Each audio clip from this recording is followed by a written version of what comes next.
Dictation will start after 5 seconds. Start.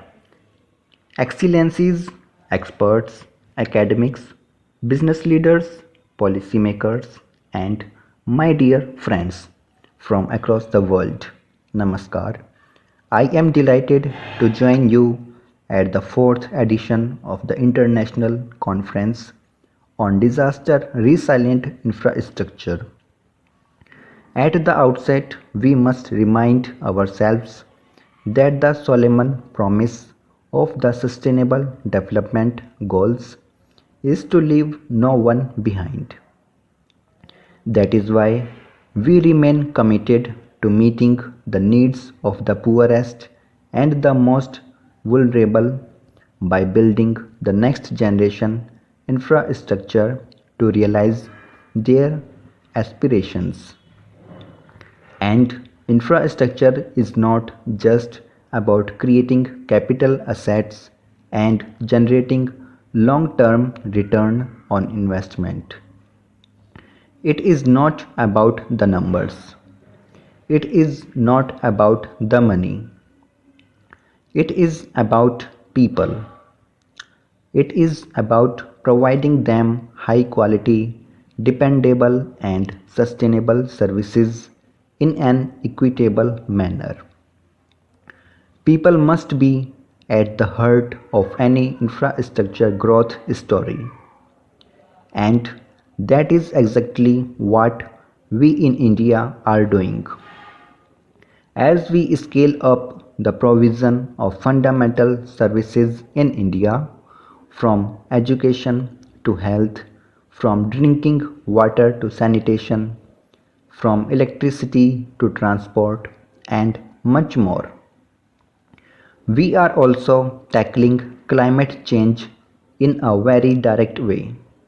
That is why at COP26 we have committed to attain net zero by 2070 in parallel with our developmental efforts. Friends, the development of infrastructure can unleash human potential in remarkable ways.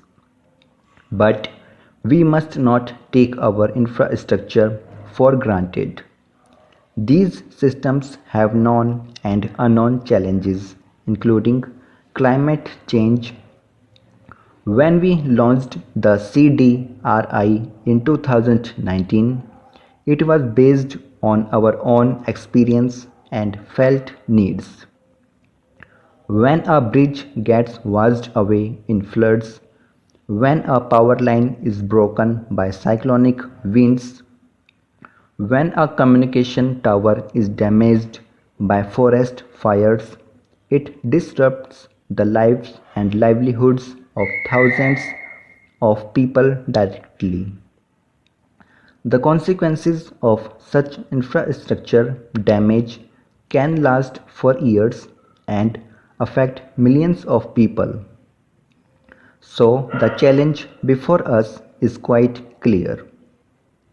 With modern technology and knowledge at our disposal, can we create resilient infrastructure that is built for last? Recognition of this challenge underpins the creation of the CDRI. The fact that this coalition has expanded and received wide support from across the world indicates that this is our shared concern. Friends, in the short time of 2.5 years, the CDRI has taken important initiatives and made valuable contributions. The initiative on infrastructure for resilient island states that was launched at COP26 last year is a clear expression of our commitment to work with small island countries. CDRI's work on strengthening the resilience of power systems has already benefited communities in coastal India's by reducing the duration of power disruption during cyclones. As this work progresses to the next phase, it can be scaled up to benefit over 130 million people who are exposed to tropical cyclones every year. CDRI's work on resilient airports is studying 150 airports around the world.